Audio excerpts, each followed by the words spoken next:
My mother said it without looking at me, just kept peeling wallpaper from the living room wall as if it were her right, as if this house had always belonged to her. Dust drifted lazily in the air between us, catching the afternoon light like something fragile, something that should have been handled with care. Instead, it was being ripped apart piece by piece. I stood in the doorway, my fingers still curled around the spare key my grandmother had given me years ago, pressed into my palm with a smile that felt like home. Now it felt like evidence. A drill whined from down the hall. My brother's voice rose over it, upbeat, careless. "Take down the cabinets, Dad says they're old anyway." My father didn't correct him. He never did. No one asked why I was there, or why I looked like someone had just knocked the air from my lungs. They kept working, renovating a house that legally wasn't theirs, that legally wasn't anyone's yet. My grandmother had been gone 6 days. The will hadn't even been processed. And still, they were here. My mother finally turned. Her smile was thin, like she was humoring a child. "Elena, sweetheart, don't look at us like that. We're doing what needs to be done. Grandma would have wanted the family to have this place." Her use of family didn't include me. It rarely did. I stepped deeper inside. The floor creaked beneath me, the same floor where my grandmother and I used to sit and drink tea during storms. Now it smelled like sawdust and entitlement. "You can't do this," I said quietly. My voice wasn't angry, just tired. Too tired for a battle I didn't yet understand. My mother sighed, as if I were being unreasonable. "Oh, honey. You don't know how any of this works.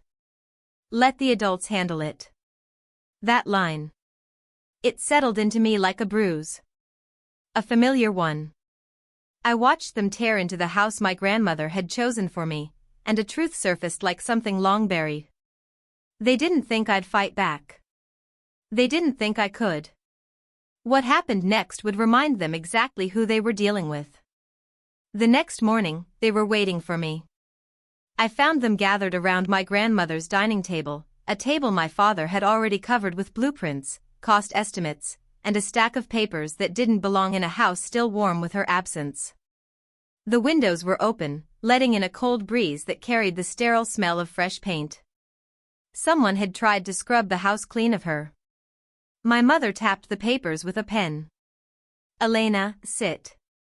We need to get this settled before things get complicated." Complicated. Their favorite word for anything they didn't want me to question. I stayed standing.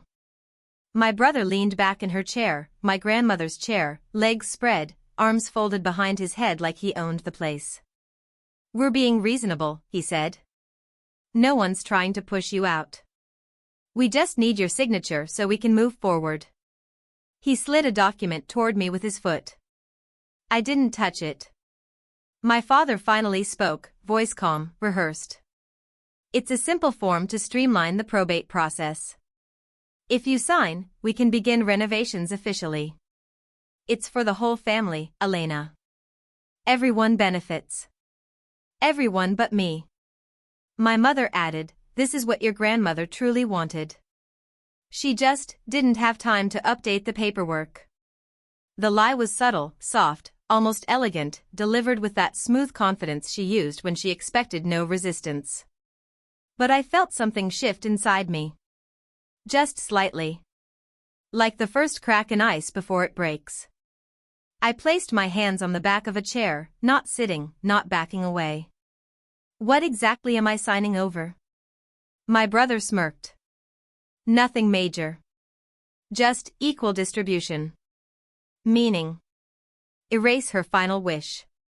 Rewrite the will in their favor.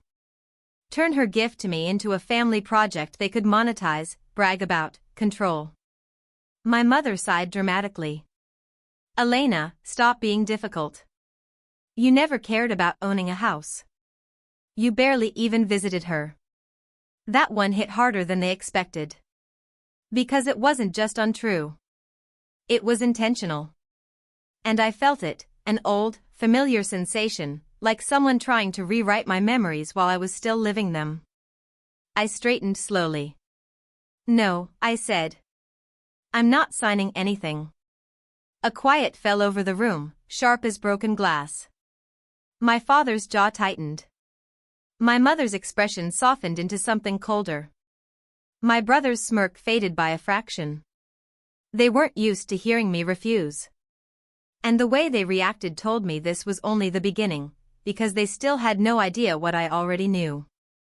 My mother's expression shifted first, just a flicker, barely visible unless you knew her. The kind of look she used when a plan didn't land the way she'd expected. When someone dared to step off the script she'd written for them.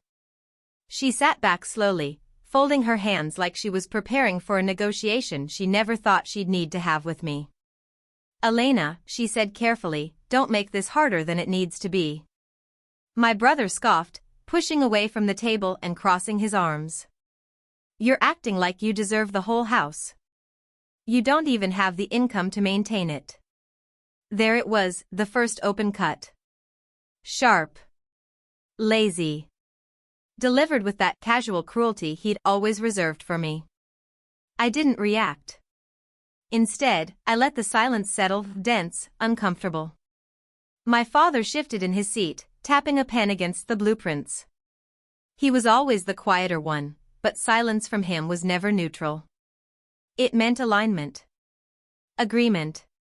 Calculation. My mother tried again. Honey, be reasonable. Your siblings have families. They need the space more. You've always been independent. You don't cling to things the way they do. Independent. The word they used when they chose not to help me. When they funneled support, money, attention, always to the others. I stepped toward the table and finally looked at the papers.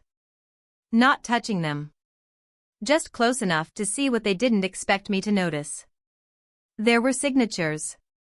Typed dates. Prepared statements. The documents were pre-filled. They'd been drawn up before I even arrived.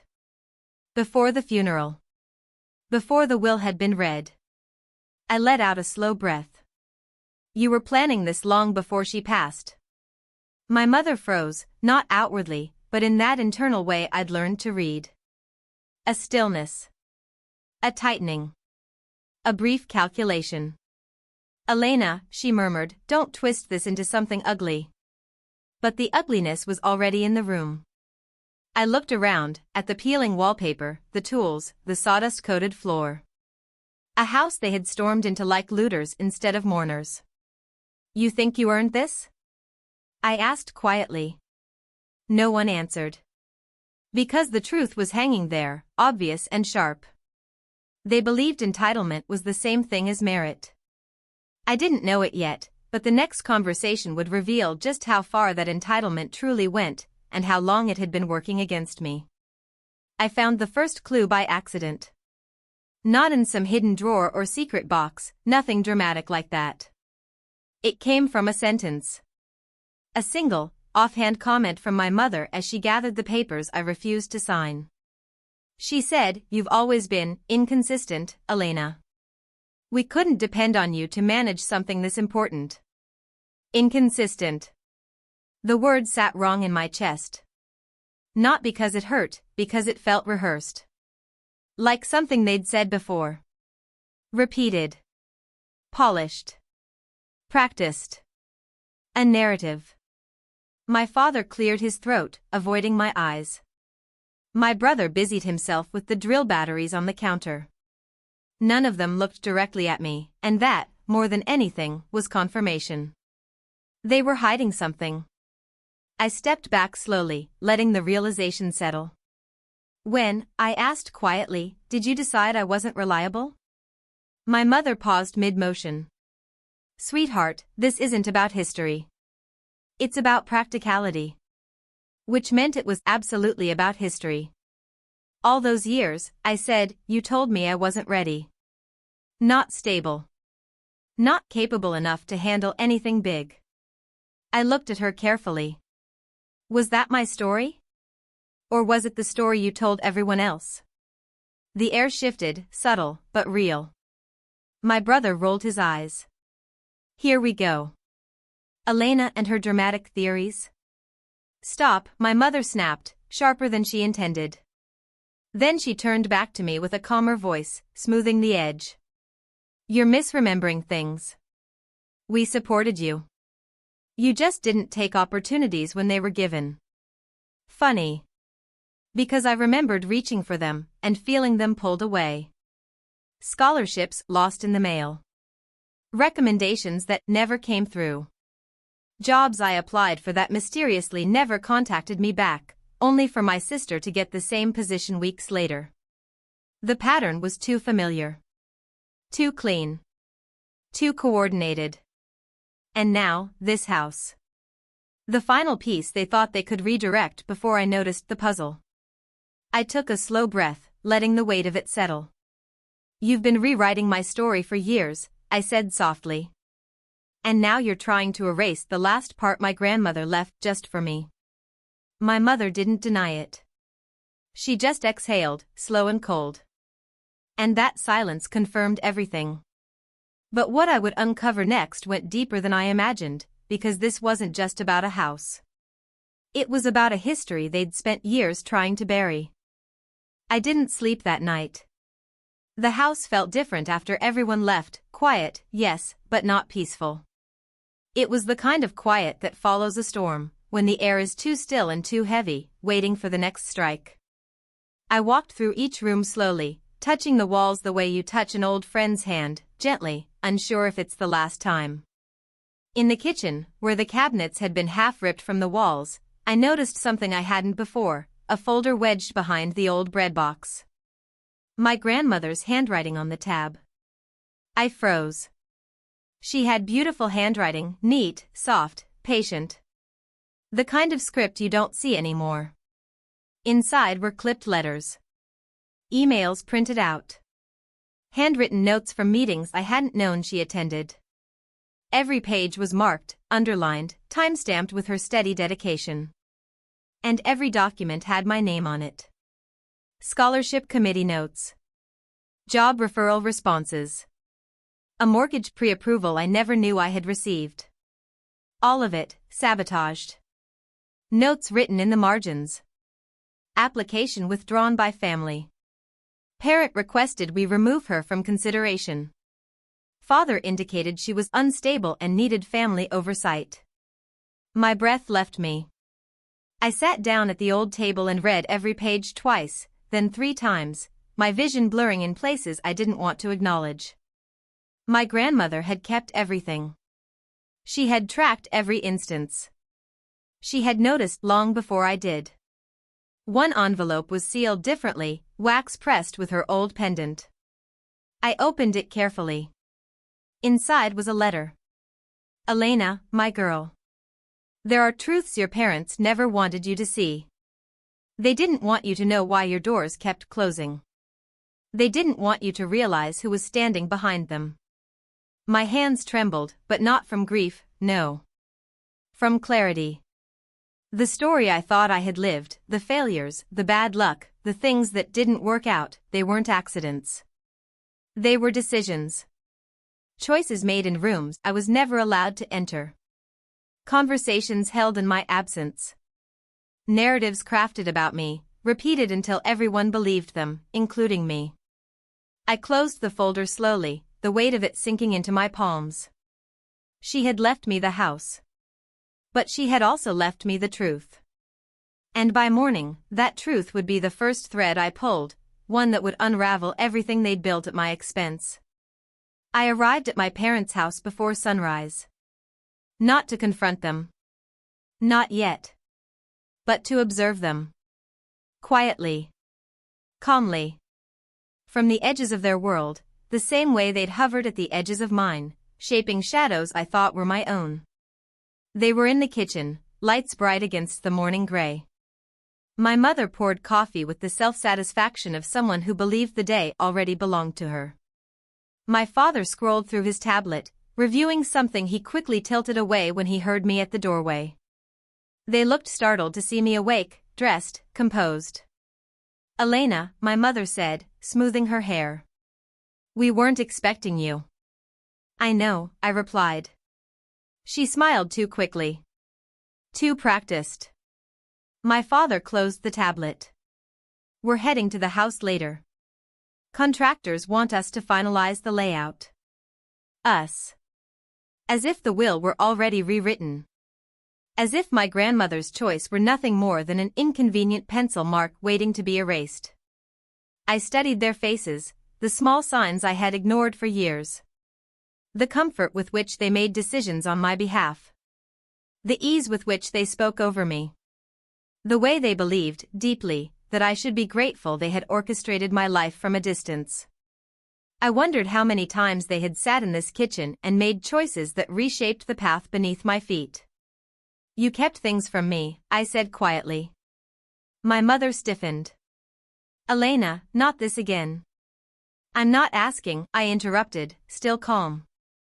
I'm stating a fact. My father exhaled through his nose, that familiar signal of impatience disguised as restraint. Your grandmother filled your head with ideas. She always did. You're letting grief twist reality. But the strange thing was? He looked uneasy. Just a flicker. A shift in his eyes. A tightening of his jaw. And that was when I realized something important. They hadn't planned for me to know. They hadn't planned for me to question.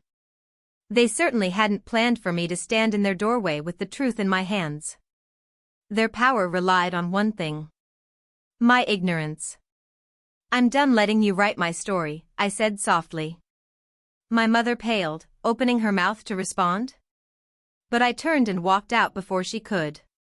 Because what I did next would start exposing cracks they never expected anyone, least of all me, to notice. I didn't go back to the house immediately. Not to them, and not to the argument they were preparing for. I went somewhere quieter. The county records office. A place most people avoided. A place where truths lived in drawers. The clerk barely looked up when I approached, but she recognized my grandmother's last name. Everyone in town did. She'd been kind in the way that made people remember her decades longer than they'd ever remember a will. I'm looking for probate filings, I said softly. Ward residents. She scrolled, tapped a few keys, then frowned. That's strange, she murmured. Your family already requested a copy of the will. My heartbeat slowed. Already? She nodded. Yesterday morning. The same morning they were tearing down walls. My grandmother's will wasn't public yet, but they had pushed their way into the process early, aggressively, with confidence that shouldn't have been possible unless they believed the ending was already written. Could I have a copy? I asked. The clerk checked the status again, then hesitated. Technically, not yet. But you're listed as the primary beneficiary, so, yes. Yes, you can. Primary beneficiary. It wasn't even a surprise, but seeing it in print steadied me in a way I didn't expect. She slid the document across the counter. My grandmother had left me everything. The house. The land. The savings she'd tucked away quietly, piece by piece, to avoid being pressured into family decisions. And there was a note at the bottom in her handwriting. For Elena. For the life she was meant to have. I closed my eyes for a moment. Grief and vindication twisted together, sharp, painful, electric. But there was more. In a sealed attachment. Financial transfers. Property tax records. Ownership changes.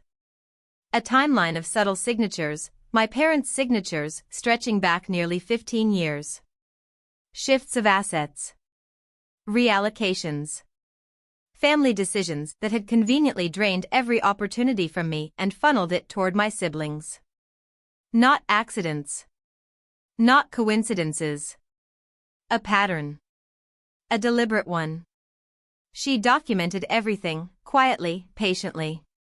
My grandmother had known the shape of the shadows around me, long before I ever understood what cast them. When I finally stood to leave, the clerk hesitated. Is everything okay? I slipped the documents into my bag. It will be, I said. And it was the first time the words felt true. Because now I wasn't just fighting for a house. I was preparing to unravel 15 years of quiet manipulation. And they still believed they could stop me. When I returned to the house, the contractor's trucks were already in the driveway. 3 of them. Engines cooling, doors open, men walking around with clipboards like the place belonged to whoever wrote the checks. My family. I stepped through the front door without hesitation. The air smelled different now, chemical, artificial, like the beginning of a project built on a lie. My brother was in the living room, arguing with a contractor about wall placement, waving his arms as if he had authority here. My mother stood nearby, arms crossed, surveying the space with that familiar queen of the room posture. My father was on the phone pacing, giving orders he had no legal right to give. No one noticed me at first. Not until I spoke. Did you pull permits for demolition? The room went still. My mother turned slowly, eyebrows raised. Elena. We didn't think you'd be back so soon. My brother scoffed. Seriously? You're going to micromanage? You don't even know what half these words mean. I set my bag down. Calm. Measured.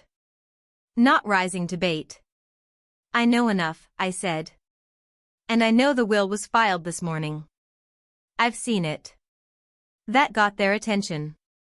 My father stopped pacing. You saw it, he asked, voice tight. I nodded. I'm the primary beneficiary. Officially. Legally. Completely. My mother let out a slow exhale. There it was, the first real crack. But instead of backing down, she shifted her weight and forced a smile. Elena, we talked about this. Grandma wasn't well. She was confused. We're simply trying to create something fair. Fair? I repeated softly. She left the house to me. That's not fair, my brother snapped. She loved all of us. I didn't flinch. I never said she didn't. But she made a choice. He stepped forward, jaw clenched. You think you're special because she favored you? Because you babysat her sometimes? Please. My mother laid a hand on his arm. Stop. But the truth had already slipped out. A truth far bigger than the insult. They weren't fighting for sentiment. They weren't fighting for legacy.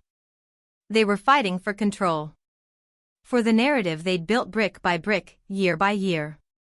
The one where I was always less. Always behind. Always dependent. But now the story had shifted. And they weren't ready for it. My father spoke, voice low. Elena, let's talk privately. I looked at him, really looked, and saw what he was hiding behind that carefully controlled tone. Fear. Because he knew the moment I opened my bag, and the documents inside it, their entire version of my life would collapse. We stepped into my grandmother's old bedroom, one of the few untouched spaces left in the house. The contractor's noise faded behind the closed door, leaving only the soft hum of the ceiling fan and the distant thud of my own heartbeat. My father stayed near the window, hands in his pockets, shoulders tense in a way he tried to disguise as authority. He'd always been good at that, turning discomfort into posture. Elena, he began, whatever you think you found. I cut in quietly. I didn't think anything. I read it. His jaw tightened. I pulled the folder from my bag and set it on the small dresser. Not pushing it toward him. Not opening it. Just letting it sit there between us like a loaded truth. These are your signatures, I said. On documents removing me from opportunities one qualified for. On forms withdrawing applications I submitted. On statements to committees saying I wasn't ready, wasn't stable, wasn't capable. My father closed his eyes for a moment, just long enough for me to notice. When he opened them, he looked smaller, not in stature, but in certainty. Elena, he said slowly, your mother and I, we made choices to keep the family balanced. Balanced. That word again. The one they always used when taking something from me. You mean, I replied, to keep me quiet. His silence was an admission. I took a step closer. Why? Why spend years making sure I never quite got ahead? He hesitated, and the pause was worse than any answer he could have offered. Your siblings needed more support, he finally said. Your brother's business. Your sister's kids. They had real responsibilities. You were always independent. There it was, the excuse dressed like a compliment. I wasn't independent, I said softly. I was unsupported. He looked away. I opened the folder, pulled out a single document, and held it up. A letter from a company that had once been my dream job, rescinded after a phone call from a concerned parent. You told them I wasn't reliable. You told them I quit before they even contacted me. My voice didn't shake. Why would you do that? My father swallowed hard.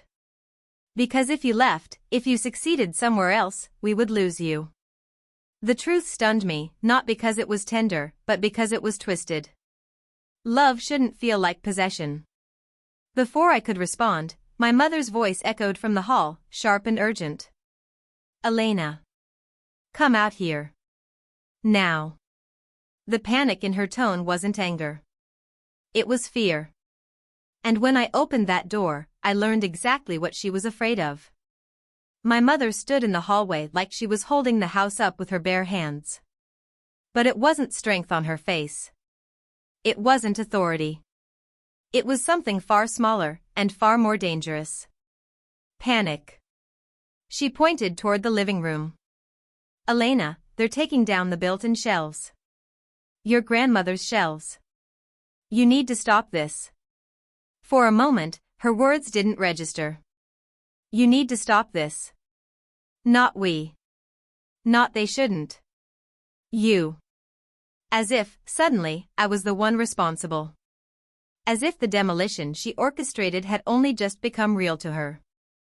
I walked past her slowly. In the living room, 2 contractors were prying the shelves from the wall, careless, rushing, following instructions they had no reason to question. The wood splintered under their tools, pieces breaking like fragile ribs. My grandmother had built those shelves herself. I'd watched her sand the edges, paint them, line them with old books she loved. Stop, I said sharply. The contractors froze. One of them turned. Ma'am, your mother said. I'm not her, I replied, voice steady. And she has no legal authority here. My brother groaned loudly, throwing his arms up. Oh my God, Elena. Stop being dramatic. I walked straight past him, my voice low but unshakable. Put the shelves down. The contractors hesitated, then slowly laid the pieces on the floor. Professional enough to sense the shift in the room. My mother stepped beside my brother, her mask of calm cracking at the edges. Elena, you're letting emotion cloud your judgment. No, I said. I'm stopping destruction. My father appeared behind them, his earlier composure fragmented. We already paid them. The work has started. You can't just undo that. I looked at him, really looked, and realized something important.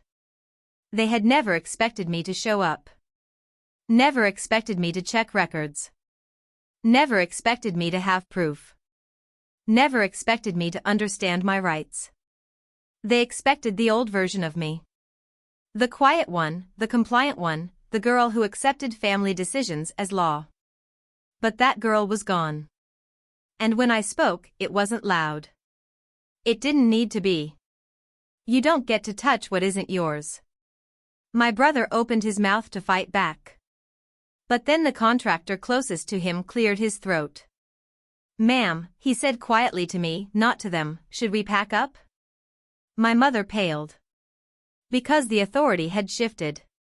Cleanly. Irrevocably. And they still had no idea how much more power I was holding behind my back, and how close I was to using it.